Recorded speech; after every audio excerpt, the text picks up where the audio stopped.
Alright, you know what the places of articulation are, but that's only half of how we make mouth noises. Manners of articulation. Essentially, for every place of articulation and combination of articulators, there are quite a few different manners of articulation. I'm going to try to cover them all here as simply as possible. Just remember, I'm going to be making some blanket statements and generalizations in this video for the purposes of convenience and simplicity. But in language, it's almost never actually that simple. There's always exceptions and edge cases and things that linguists still argue about to this day. So every time I say all or every, just take that as you'll probably not come across the exceptions for a bit yet, and in most cases this rule holds. So first we have pulmonic consonants. This includes all English phonemes, and is the biggest and most common category of consonants. Pulmonic means that these sounds are produced by pushing air through your mouth using your lungs. If you didn't know there was any other way of making sounds, get ready, this is going to be interesting. First, we have plosives. These are extremely common sounds, and if you're watching this video, you're going to be familiar with quite a few of them already. A plosive happens when all airflow is cut off temporarily, and then suddenly released. Because of this, they're also sometimes called stops, which is actually a more complicated category I'll explain more later. Sounds like p, t, and k are plosives. Next, fricatives. I love fricatives, they're such great sounds. Fricatives are sounds where two parts of your mouth come very close together and sometimes touch but don't cut off the airflow completely. Sounds like f, sh, and hy are fricatives. What you need to be careful of here is confusing fricatives with approximants. Now, approximants are sounds where articulators come close to each other, but not as close as fricatives and rarely touch. Y is one of the most common approximants cross-linguistically, and w is another pretty common one. Some, but not all of these, are also sometimes called semivowels or glides. Because if you think about it, y is very close to e, and if you hold it, you just get e. Another somewhat similar group are trills. Trills happen when at least one somewhat floppy articulator vibrates against another, or sometimes when two floppy articulators vibrate together.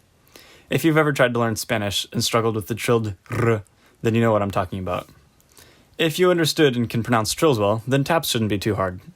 A tap is more or less a trill, but with only one vibration. That's a bit of a generalization, but it's easier to explain that way. So for instance, in Spanish there's a phonemic difference between r and r.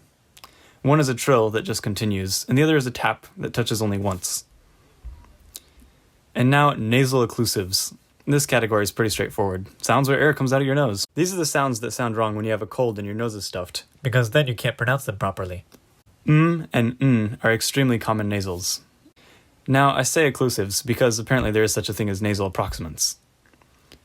Laterals are a category you probably know exactly one sound from, l. Any sound where the middle of the airflow is blocked and air has to flow around the sides is a lateral. Now, laterals are almost a subcategory because they're both lateral fricatives and lateral approximants. While l is the sound that nearly everyone watching this will have heard before, sh exists and is dearly beloved by the conlanging community. There's also different places of articulation, like l and y. Last in the pulmonic consonants, we have affricates. These are a bit different from the rest because they're sort of a combination. An affricate is a plosive with a fricative release. In simpler terms, the plosive goes straight into the fricative without any time in between. These aren't on the IPA chart and are instead represented by two symbols like ch, ts, and j. Interestingly, it seems like some languages, like Polish, distinguish between and even have minimal pairs between tsh and ch, which is mind-boggling for poor little Anglophone me.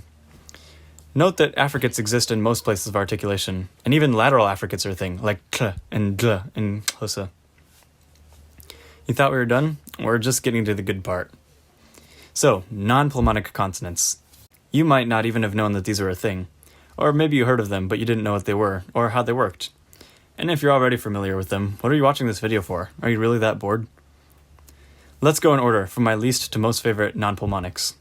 First, implosives.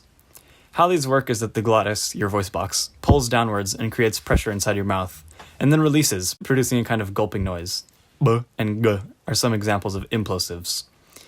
Implosives are usually voiced occlusives, and here's the explanation I promised earlier. Now, apparently this isn't something that all linguists agree on, but here's my armchair take on it. If you're not interested in this distinction, you can skip ahead to the bit about adjectives. Some linguists refer to all occlusives as stops, while others make stops a subcategory of occlusives. The problem with this is that not everyone agrees on which sounds are stops and which aren't. Because of this, I don't personally think the term stop is all that useful, unless we reserve it for unreleased plosives, which in my head are the most logical sounds to refer to as stops. Rather, I think people should use the term occlusive and define it universally as a general, unambiguous term for all sounds that block all airflow in the vocal tract. Alright, now that we're done with that, ejectives. So, ejectives are similar to implosives in that what's making the airflow is the glottis. Only this time, instead of pulling downwards, it pushes upwards and shoves the air out. These are all unvoiced, because the voice box is what's making the airflow happen, and it can't do two things at once. I mean, try it. These happen in English sometimes, when we're speaking slowly and emphatically.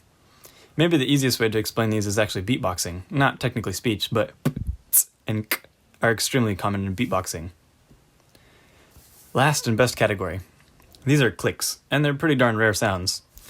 They exist almost exclusively in southern Africa, and not even in all languages down there. So there are 6 different kinds of clicks. While these do follow different places of articulation, bilabial ha, dental ha, alveolar ha, lateral ha, palatal ha, and retroflex ha. They function as their own places of articulation to some extent, in the sense that they can have lots of different manners of articulation.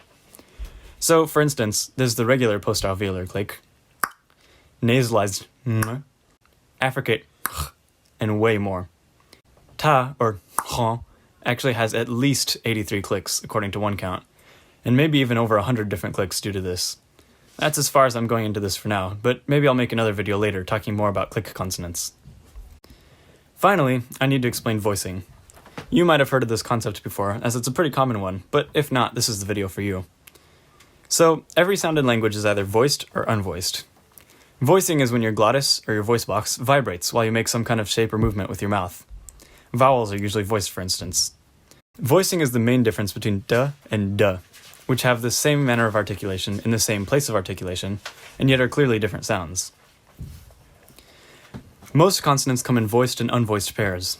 On the IPA chart, when you have 2 consonants in the same box, the left one is unvoiced and the right one is voiced. However, just because there isn't a symbol on the chart for a sound doesn't necessarily mean that it isn't possible, or even that it doesn't exist. For one reason or another, the people who make up the IPA didn't think that that sound deserved a symbol.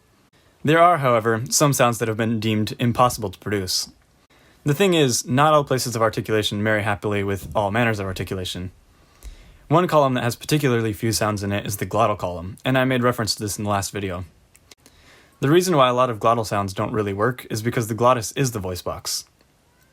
The glottis can't vibrate to produce voicing and also be closed to make a different sound simultaneously. Therefore, the only sort of voiced glottal consonant on the chart is h, which a lot of people can't even hear. Another category that has very few symbols in the IPA chart is the trill row. The reason for this is pretty straightforward as well. To produce a trill, you need a floppy bit to vibrate. For instance, you can't have a velar trill, because neither the back of the tongue nor the soft palate are floppy enough to vibrate like that. You can, however, have sounds like r, because the uvula is floppy.